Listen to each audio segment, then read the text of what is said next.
अस्सलाम वालेकुम everyone, welcome back to another vlog. खूबसूरत से व्लॉग में खूबसूरत से व्यूवर्स को वेलकम करती हूँ। अल्लाह पाक सबको शाद आबाद रखे, सबके घरों में अमन रखे।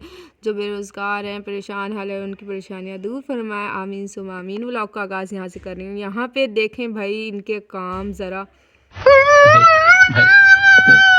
हम थोड़ा लेट क्या उठते हैं, ये सारी चादरें वादरें घर की लेके इसका घर वर बना के अपने तर्ज पे खेलते हैं और फिर इनको समेटना बहुत मुश्किल हो जाता है। फिर यहाँ पे मैं हमेशा की तरह देर से ही उठी हूँ। तबीयत थोड़ी सी ठीक नहीं थी। दोपहर का टाइम हो रहा था, 1:30-2 बज रहे थे। नाश्ते में मैंने सिर्फ चाय वाय लिया था। और यहाँ पे इसको काम देखे ज़रा भाई, ये फ्रेंडली मुझसे बहुत ही ज़्यादा मुश्किल से होता है। मुझे तो कभी कभी शक होता है ये मेरा वाकई में मेरा ही भतीजा है। ना ये मेरा ही भतीजा है। फाइनली इसने मुझसे हाथ मिला लिया। मुझसे करता है, मुझसे बस ये कि मूड पे करता है। और यहाँ पे फिर था हल्का फुल्का सा लंच था, रात की दाल पड़ी हुई थी तो बच्चों को भाभी वही खिला रही थी। और इसके ज़रा काम देखे माशाल्लाह से। बच्चों को खुद खाना चाहिए। सब कहते हैं, बड़े सब कहते हैं कि बच्चा अगर खुद से खा रहा है तो उसको ये कोशिश करनी चाहिए। तो यहाँ पे ये फैला भी रहा था, खा भी रहा। जब ये चावल खाता है, ओ हो आधे से ज़्यादा तो चावल ये ज़ाया ही करता है। फिर मुझे बड़ा गुस्सा आता है इस चीज़ में। भाभी कहती है नहीं नहीं छोड़ दो, हम उठा लें। मैंने उठा के फिर वो ज़ाया हो जाएंगे।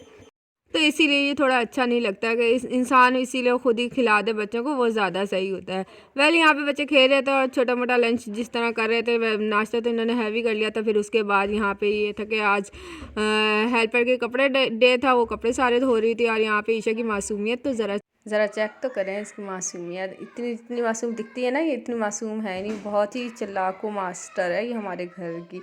ये यहाँ पे अपनी डॉल के साथ खेल रही थी। और ये जो इसकी डॉल है, इसके चाचू ने जो इसके बहुत ही क्यूट से चाचू हैं, जो इसी के पसंदीदा चाचू हैं, उसने भेजी थी सऊदी अरब से। और ये देखें यहाँ पे ये हमने परसों बर्थडे की थी। और ये बर्थडे का जो सारा इंतज़ाम वगैरह वैसे ही छोड़ छाड़ के हम लोग डायरेक्ट फिर ऊपर चले गए थे। किसी ऊपर वाले पोर्शन में मेहमानों को खाना वाना खिलाया था, तो ये सब कुछ ऐसे ही छोड़ गए थे।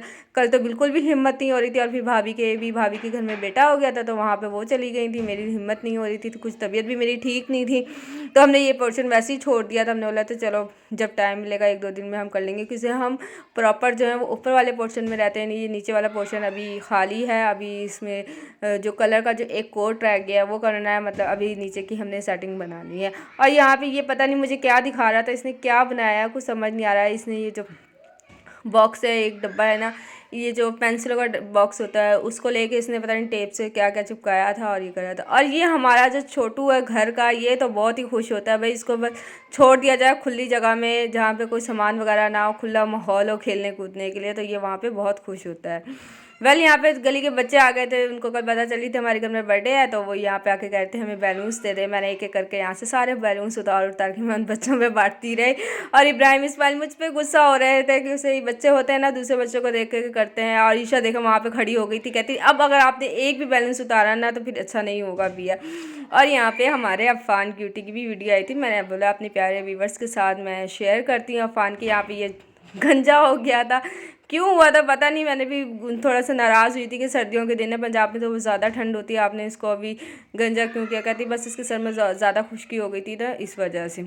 और यहाँ पे देखें बिल्डिंग के बच्चे खड़े हुए थे, मैंने उनको हेलो हेलो हाय किया। और जो हमारी टीम थी वो नीचे यहाँ पे खेल रही थी। और बस यहाँ पे ये लोग थे कि अभी इनका ट्यूशन जाने का जो टाइम था वो होने वाला था। मैंने 10-15 मिनट ये कहते हैं कि हमें गली में छोड़ दिया जाए खेलने के लिए। बाबा की तरफ से हमें परमिशन तो नहीं मिली हुई, लेकिन फिर भी हम कह रहे हैं कि चलो 5-10 मिनट के लिए खेलने की इजाज़त दीजिए। घर में बहुत तंग करते हैं भाभी, और मुझे तो बस पागल करके रख दिया इन्होंने। ईशा पता नहीं कि नाराज़ होकर घर में वापस आ गई थी। आई थिंक इब्राहिम इस्माइल इसको टॉर्चर कर रहे थे कि तुम मतलब जो बैट बॉल है ना वो बॉयज़ का होता है, गर्ल्स का नहीं होता, तो आप छोड़ दो, आप जाओ। तो वो बेचारी नाराज़ होकर घर पे आ गई। यहाँ पे हमारे छोटू को देखें ज़रा, इसहाक को देखें कैसे बाउलिंग करवा रहा है, मास्टर है भाई इस तरह। बच्चे खेल कूद के बाद जब वापस आ गए थे तो फिर उनको यहाँ पे हल्का फुल्का से मैंने इनको कुछ बना के दी। मैंने यहाँ पे ब्रेड पड़ी हुई थी और मैंने इनको अच्छा सा छोटा सा सैंडविच बना दिया, मतलब चीज़ पड़ी हुई थी, एग था और आलू के कबाब पड़े हुए थे, उन्हीं को मैंने इनको सैंडविच बना के दिया। मैंने भी इंजॉय किया। फिर उसके बाद बच्चे ट्यूशन चले गए थे। और यहाँ पे इसहाक को देखें ज़रा, पता नहीं किस बात में अपनी मम्मा को तंग कर रहा था, मम्मा ने भी 2 रख के लगा दिए था। और यहाँ पे देखें कितनी मासूमियत से देखे रो रहा है, बहुत ऐसे रोता तो ऐसे है जैसे पता नहीं इस पर कितना जुल्म हो रहा है, हालांकि हम इसको एक हाथ भी नहीं लगाते हैं। और जब इसको शलवार चट्टी बनाने की बारी आती है तो ये तो पूरा घर में घुमा देता है, भाभी को पागल कर देता है। खाने में हमारे यहाँ पे था आज कबाब पराठा। हमने भाभी ने आज यहाँ पे बोला था कि कुछ हल्का फुल्का सा करते हैं, कबाब बना लेते हैं, साथ में लाइट घी के या तेल के हम पराठे बना लेंगे। अच्छा कॉम्बिनेशन है। इसके साथ केचप मायोनीज का, मतलब एक तरह से हमने रोल पराठा ही बना के खा लिया था, क्योंकि बच्चों को ये बहुत ज़्यादा इस तरह पसंद आता है। और नेक्स्ट डे इनके लंच में भी काम आ जाता है। भाभी जो है वो उनको लंच बॉक्स में भी दे देती हैं। यहाँ पे चिकन के कबाब थे, बहुत मज़ेदार बने थे, नॉट ज़्यादा स्पाइसी भी नहीं थे, बस सिंपल से थे, किसी बच्चों के लिए भी बने थे। और फ्रीज़र करके रख देना चाहिए, अचानक से कोई मेहमान आ जाता है या बच्चों के लंच वगैरह में काम आता है। बच्चे पढ़ के यहाँ पे आ चुके थे और यहाँ पे भी हम लोग बैठे हुए बातें हमने खाना वाना खा लिया था। यहाँ पे टाइम था बच्चों की टीवी का। और यहाँ पे ईशा मासी को देखो, पता नहीं क्या हो गया, 15 दिन से इसको इतना सफाई का जुनून चढ़ा है ना। जब इसको मौका मिलता है ये झाड़ू पोछा उठा कर लगाना शुरू कर देती है। सेटिंग नहीं, बस झाड़ू पोछे की ये आजकल दीवानी लड़की बनी हुई है। यहाँ पे देखें तजस्सुस कर रही है, टीवी भी देख रही है और फिर रुक जा रही है, फिर पोछा भी लगा रही है। मैं इसको मना कर रही हूँ, ठंड है, आप ना करो, इस तरह ना करो, लेकिन ये लड़की जो सुन ले कभी भी नहीं। बस यहाँ पे अपना ये झाड़ू लगाई थी। इब्राहिम इस्माइल टीवी देख रहे थे, मैं बैठी हुई थी, मैं भी इनके साथ ही, मेरा भी यही टाइम होता है तो मैं भी इनके साथ इसी तरह टीवी वगैरह देख लेती हूँ, टाइम स्पेंड कर लेती हूँ, कार्टून वगैरह देख लेते हैं। और बस यहाँ पे पापा को मिस कर रहे थे, क्योंकि ये वाहिद टाइम है 6 बजे के बाद जो होता है बाबा, हम लोग सब मिलकर टीवी देखते थे, कोई गपशप लगाते थे। अब बाबा नहीं है तो उनको बहुत बहुत मिस करती हूँ मैं। भाई बुजुर्ग है, माँ बाप है, घर की रौनक होती है, इनके बगैर तो घर घर नहीं लगता है। माशाल्लाह से बाबा भाई आयशा वगैरह का जो वो टूर हो रहा है मदीना का, मक्के का उम्रे वगैरह माशाल्लाह से कर रहे हैं। अल्लाह पाक कबूल करे। उम्मीद करती हूँ मेरा ब्लॉग पसंद आएगा होगा। प्लीज़ लाइक शेयर सब्सक्राइब कर दें और बेल आइकन को प्रेस करना ना भूलिएगा। मुझे मेरी फैमिली को बहुत सारी अपनी दुआओं में याद रखिएगा। अल्लाह पाक सबके घरों में खुशियाँ दे, सुकून दे। तुम लोग नए हो तो सब्सक्राइब करो, वो जो लाल वाला बटन है उस पर फूट फेंक के मारो या फिर मोमबत्ती, मुझे नहीं पता, बस क्लिक हो जाना चाहिए। इसी के साथ अब इजाज़त चाहती हूँ। इंशाल्लाह ताला नेक्स्ट ब्लॉग में आपके साथ मुलाकात होगी। अपना बहुत सा ख्याल रखिएगा, अपने चाहने वालों का ख्याल रखिएगा। टाटा बाय बाय, अल्लाह हाफ़िज़।